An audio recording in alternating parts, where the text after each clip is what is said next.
सुधीर साहित्य के पाठकों को सादर मेरा रमेश मीना का नमस्कार।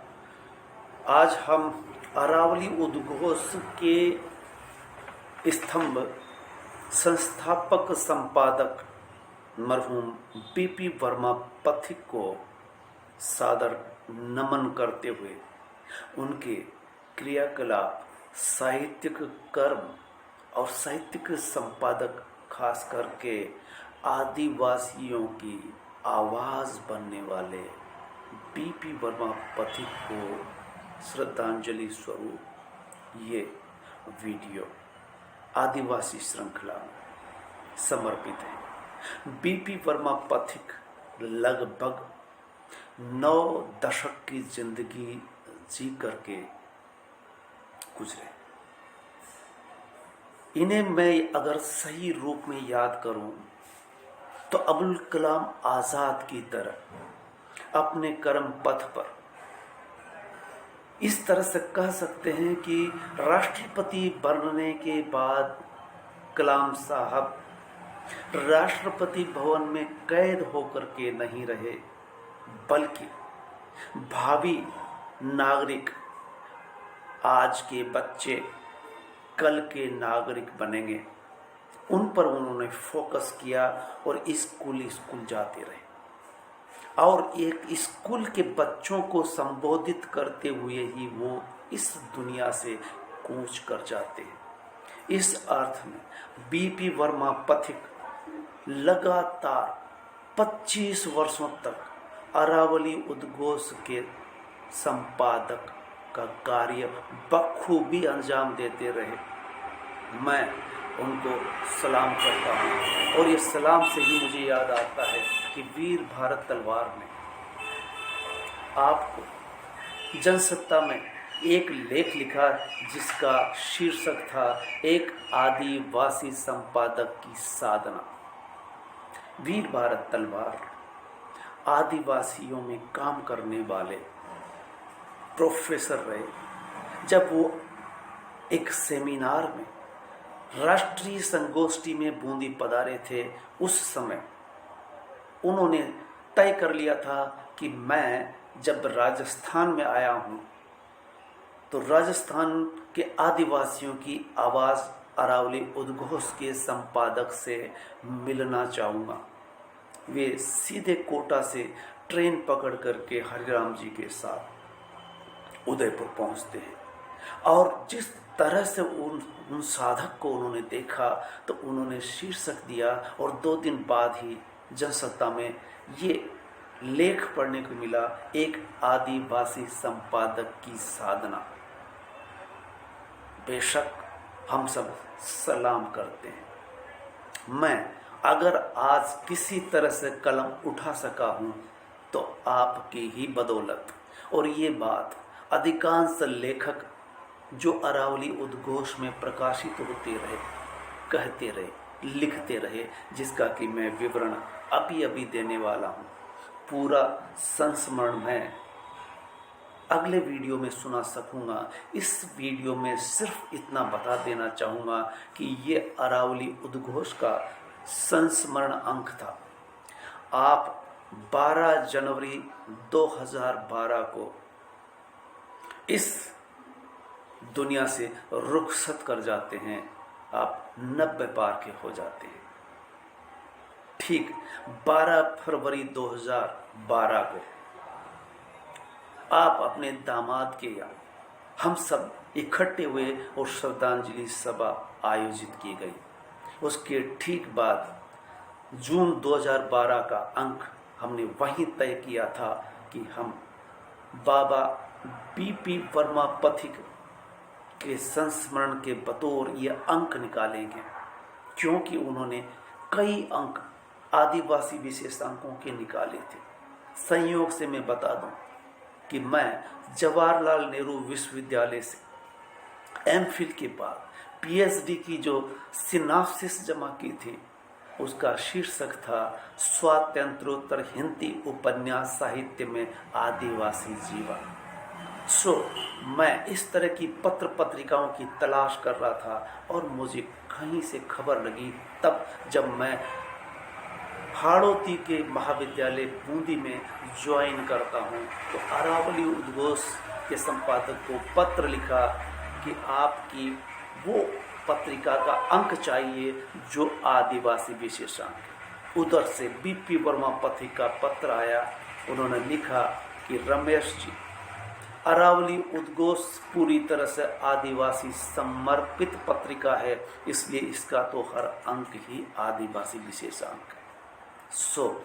मैंने उनके कहने पर एक अंक नहीं बल्कि सारे अंक मंगाए और मैं पहले इस पत्रिका का पाठक बना, पाठक से पत्र लेखक बना।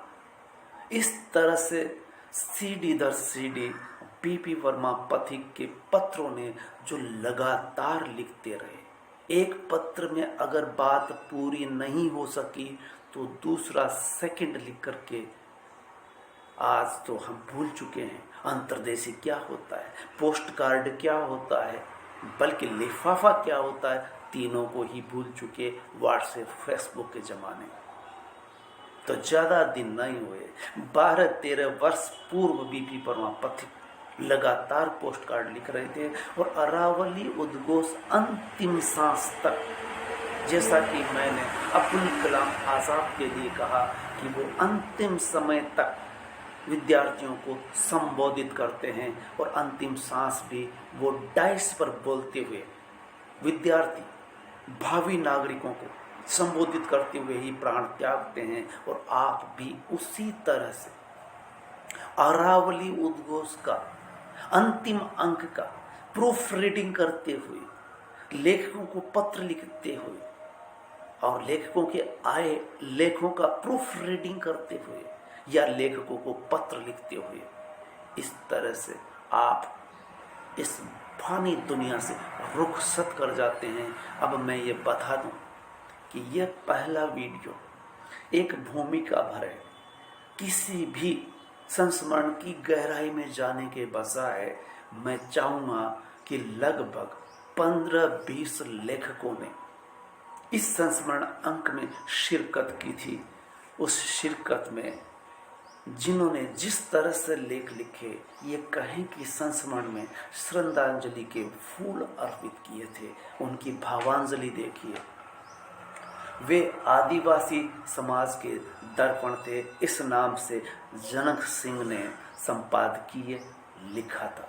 इसके बाद जैसा कि मैंने बताया, प्रोफेसर वीर भारत तलवार जो झारखंड के आदिवासियों के बीच नाम से एक मोटी पुस्तक लिखते हैं और वो भी किसी पत्रिका का संपादन कर चुके थे और लगातार लिखते रहे आदिवासियों के बारे में। उन्होंने एक आदिवासी संपादक की साधना उदयपुर जा करके देखी और इसी शीर्षक से जनसत्ता में लिखते हैं।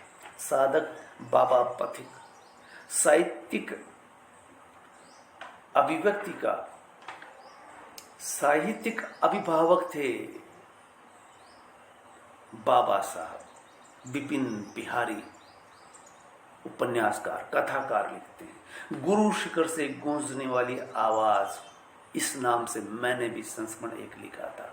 आदिवासी समाज के सच्चे हितैषी, उनका चले जाना एक दुर्घटना थी। सुरेश पंडित जो कि अक्सर जब तक जीवित रहे पत्र पत्रिकाओं में लिखते रहे, जनसत्ता में वो हर सप्ताह प्रकाशित होते थे। उन्हीं के कहने से जनसत्ता में मैंने भी लिखना आरंभ किया, दुनिया मेरे आगे। और भी इससे पहले एक स्तंभ था आदिवासियों पर। जनसत्ता में मेरा प्रवेश दिलाने वाले सुरेश पंडित साहब, उनका चले जाना आदिवासियों की आवाज के लिए एक दुर्घटना थी।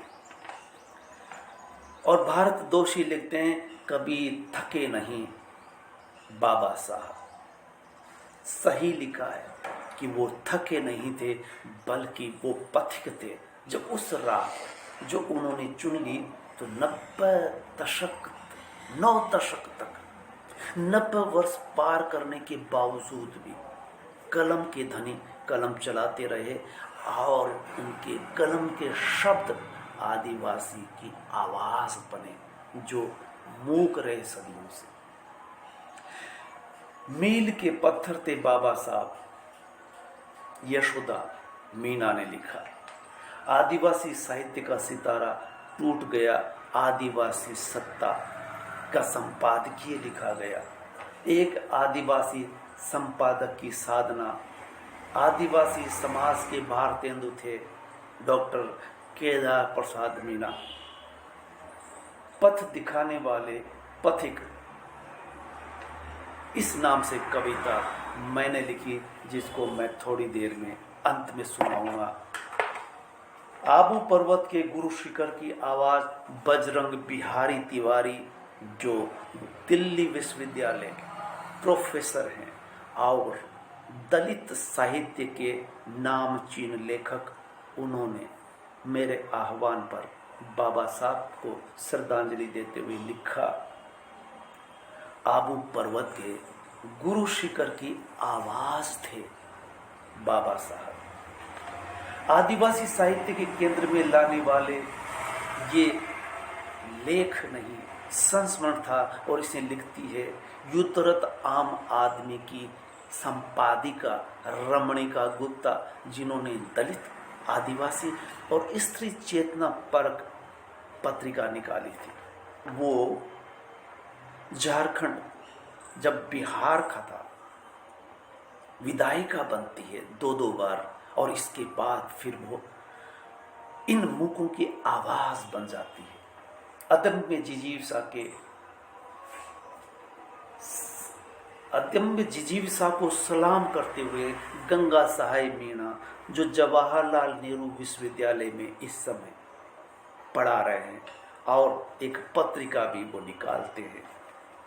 बाबा साहब मेरे लिए काशी और काबा थे। इसे लिखते हैं डॉक्टर पूर्ण सहगल। ये थी लोगों की श्रद्धांजलि जो उन्होंने भाव विभोर होकर के लिखी थी। आप ये देख सकते हैं कि जो इस पत्रिका के लेखक रहे, उन्होंने लगातार लिखा। और जिस कविता की मैं बात कर रहा था, उस कविता से मैं समापन करना चाहूँगा। इससे पूर्व डॉक्टर पूर्ण सहगल से मेरी भी मोबाइल पर अंतिम समय में बात हुई थी। वो भी काफ़ी उम्रदराज थे, लगातार उनके आह्वान पर लिखते रहे। या जो मूकों की आवाज़ बन रहे थे, वो अरावली उद्घोष, अरावली पर्वत श्रृंखला है, जो उदयपुर से बूंदी होते हुए दिल्ली तक पहुंचती है। इस अरावली के आसपास रहने वाले आदिवासी जो अरावली के आसपास रहते हैं, उनका आदिवासियों का उद्घोष करने वाली अरावली पर्वत श्रृंखला जो गूंजती है, और वो बीपी वर्मा पति की आवाज बनती है।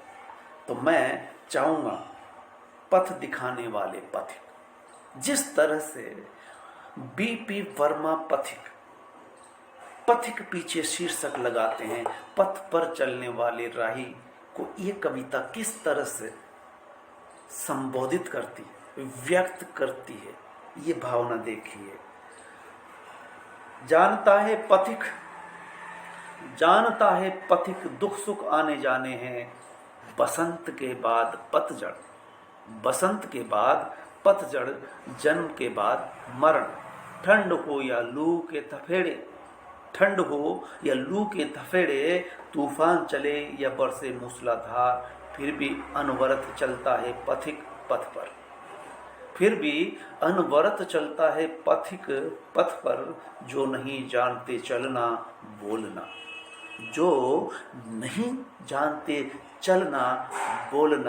जो रहे सदियों से गूंगे, उनको बोलना। चलना सिखाया उन्हें, जो चलने से पहले गिर पड़ते लड़खड़ा कर, और ऊबड़ खाबड़ पथ पर चलना और दौड़ने का साहस दिलाया। तेरे चले जाने पर पथिक तेरे चले जाने पर पथिक शून्य में ताक रहे हैं, अनथक ढूंढ रहे हैं।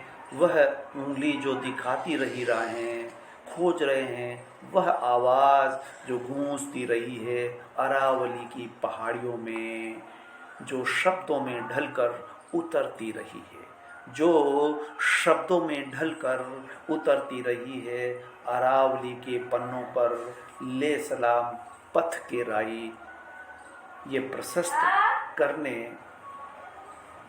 पथ दिखाने, अभिव्यक्ति बनने बनाने वाले पथिक, राह दिखाने सुझाने वाले पथ के राई, तुझे अंतिम सलाम अरावली के पाठकों का। तो साथियों, बीपी वर्मा पथिक को वो सब भली भांति जानते हैं। ज़्यादा वर्ष नहीं हुए, 12 वर्ष गुजरे हैं। मैं जब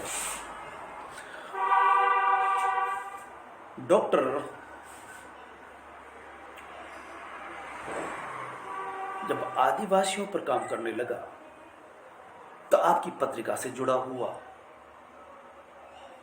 इसके बाद मैं उपन्यास पढ़ने लगा और उपन्यास जो भी आदिवासियों पर आते उन पर मैं इन दिनों वीडियो बना रहा हूं। वीडियो बनाते हुए मुझे यकायक याद आया कि अरावली उद्घोष के संपादक पीपी वर्मा पथिक पर भी वीडियो बनना चाहिए। मेरे पास अधिकांश अरावली उद्घोष के अंक है, लेकिन ये अंक नहीं था। ये अंक डॉक्टर कुलदीप मीणा जोधपुर विश्वविद्यालय हिंदी विभाग ने उपलब्ध कराया और मैं आपके सामने रूबरू हूँ। अगले अंक में और विवरण के साथ हम आपके सामने होंगे।